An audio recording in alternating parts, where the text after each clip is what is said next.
What's good, people? Thanks as always for passing by the channel. Much appreciated. Hit that subscribe button if you guys are new. All right, so it's 3 o'clock in the afternoon here in South Africa. The reason I'm telling you it's 3 o'clock in the afternoon here in South Africa because I'm doing this video before Liverpool play Bournemouth.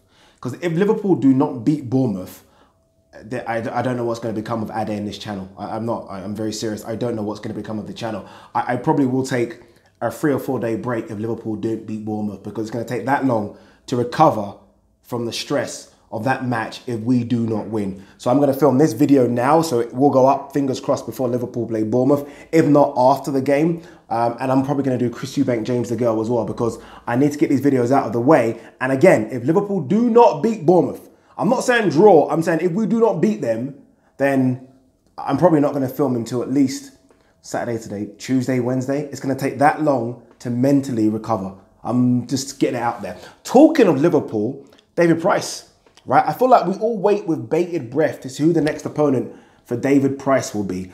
Some people have called for him to retire. I'm one of those people. Some people said, okay, if not retire, then definitely don't chuck him to the Wolves at world level. At least kind of put him on British, semi-European level, and let's see where he can go, right? David Price's last 3 results have been very, very strange. Obviously, he got knocked out by Povetkin. No shame in that. Povetkin at the time was top 5 heavyweight in the world.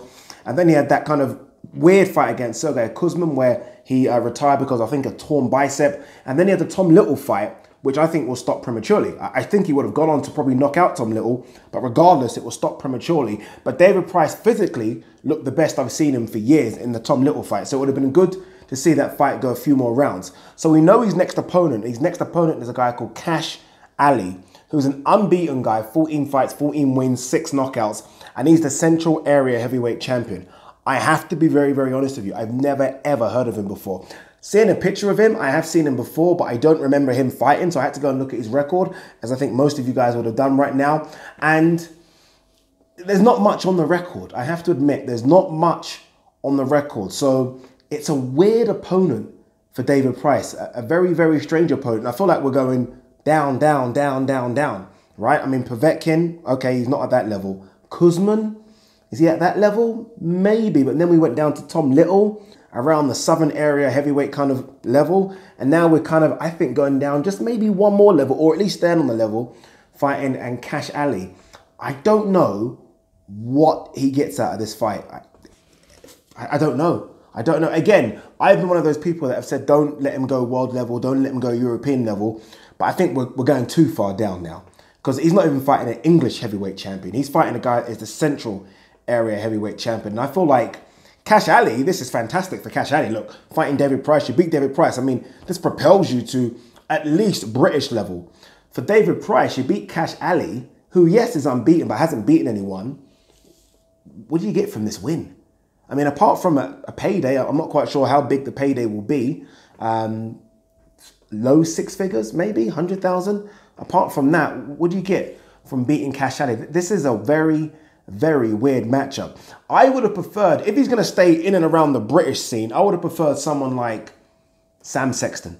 Sam Sexton would have been good because we know Sam Sexton's British level. You beat Sam Sexton, then for me, automatically you jump to the European guys. You beat Kash Ali. What does that mean? Like, what does it mean beating a Central Area Heavyweight Champion when you're a guy that I think is British European level? So I think the drop back is way too much, and there's playing it safe and there's playing it really safe. If Kash Ali was 14 fights, 14 wins, 12 knockouts, then I see what you're trying to do.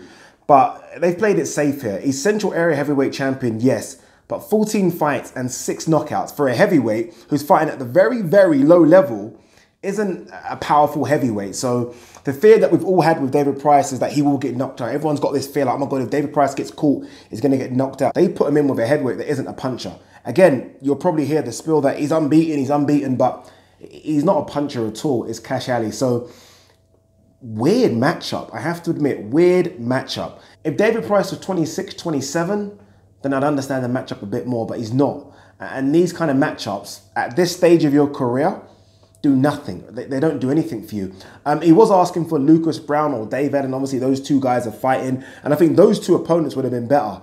But Kash Ali, everything is with Kash Ali here. If Kash wins, he goes on, right? If he loses, it's no problem. He got beat by David Price, who's a couple of levels above. If David Price wins, kind of expected you to win. Doesn't mean anything. So, strange matchup, but that's the matchup we've got. David Price versus the unbeaten Central Area Heavyweight Champion, Kash Ali. What are your thoughts? Let me know.